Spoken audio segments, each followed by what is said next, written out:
Alors bonjour, dans cette vidéo, nous allons parler rapidement des infections urinaires. Alors je mentionne rapidement parce que ça vaut toujours la peine quand on commence à explorer le monde du décodage biologique, d'aller quand même creuser avec plus de détails ses propres ressentis, les expériences qu'on a vécues, l'histoire familiale parfois, etc. C'est pour ça que je précise rapidement.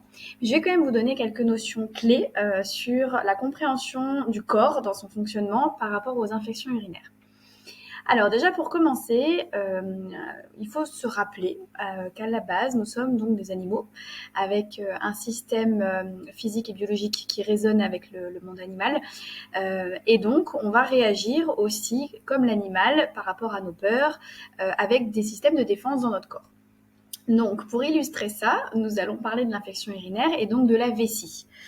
Alors, qu'est-ce qui se passe quand je développe une infection urinaire?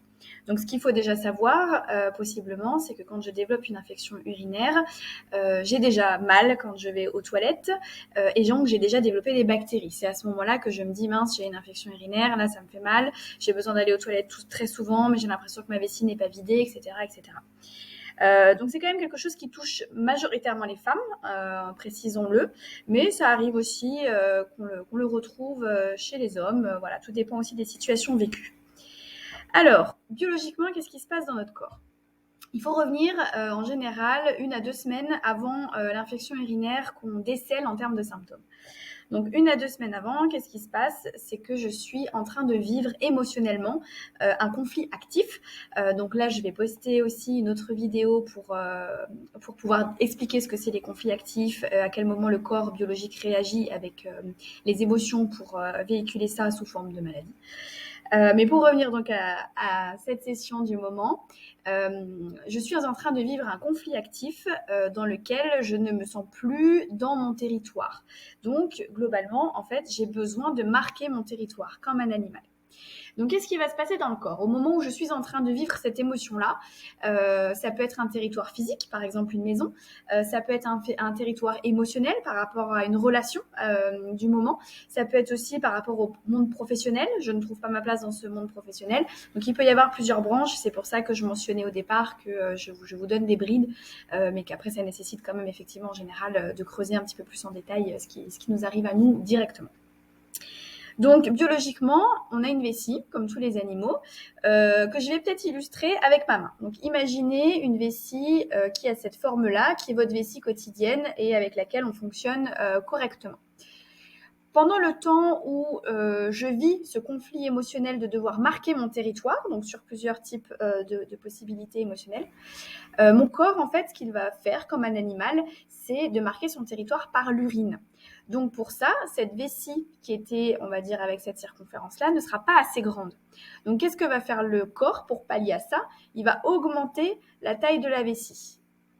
Pour finir avec une vessie, peut-être, alors là j'extrapole un peu le schéma bien sûr, parce qu'elle ne va pas passer du simple au triple, mais qui va s'augmenter. Et donc dans cette période-là, en général, on ne s'en rend pas forcément compte, mais on va beaucoup plus souvent aux toilettes. On a besoin d'aller faire pipi toutes les 2 heures, alors que d'habitude on peut tenir 4 ou 5 heures, par exemple. Ce qui est très intéressant, c'est qu'à un moment donné, donc notre corps va se poser émotionnellement. C'est-à-dire qu'on ne peut pas vivre dans un conflit actif perpétuellement, sinon c'est l'explosion. Donc il va trouver une solution pour récupérer sa taille de départ. Soit c'est parce que vraiment on a passé ce conflit actif et que du coup on est plutôt dans la phase d'après, c'est-à-dire que le sujet est clos, on n'en parle plus et on passe à la suite. Soit c'est qu'à un moment donné le corps a besoin de se réparer tout seul même si on n'a pas passé le conflit. Donc, qu'est-ce qui va se passer à ce moment-là? J'avais donc une vessie en extrapolant qui était passée à cette taille-là, sachant qu'au départ, j'avais plutôt cette taille-là. Donc, concrètement, le corps va envoyer des signaux pour pouvoir résorber la taille de la vessie. Mais en fait, ce qui s'est passé dans les faits, c'est que ma vessie qui était comme ça, elle s'est augmentée de volume en creusant, en fait.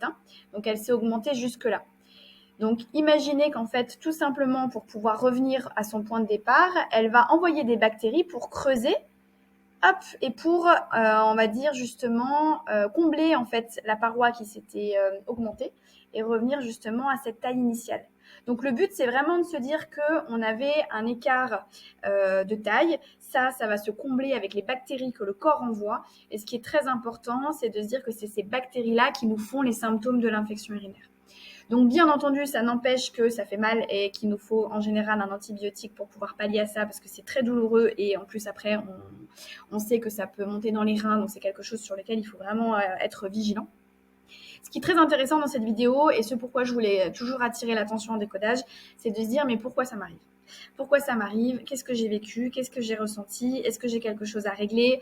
Est-ce que j'ai un territoire à marquer? Est-ce que c'est quelque chose qui va revenir? Et si c'est quelque chose de récurrent, trouver l'origine. Est-ce qu'il y a eu un point de départ traumatisant, parfois pendant l'enfance, parfois pendant l'adolescence, parfois sur du transgénérationnel, etc., qui nous permet de se dire, mais mince, à chaque fois ça se réveille, donc il y a une source en fait à éliminer pour que justement je ne me sente plus toujours dans cette attaque et dans ce besoin d'aller augmenter ma vessie et d'aller marquer mon territoire. Voilà, j'espère que c'était assez clair. Si vous avez des questions, toujours comme à l'habitude, n'hésitez pas. Si vous souhaitez avoir d'autres informations, n'hésitez pas. C'est aussi sympa pour moi de partager justement ce genre d'informations et de pouvoir accompagner ce type de questionnement. Et puis bien entendu, si vous avez envie aussi d'avoir d'autres types d'informations, des suggestions de thématiques, n'hésitez pas non plus. À bientôt.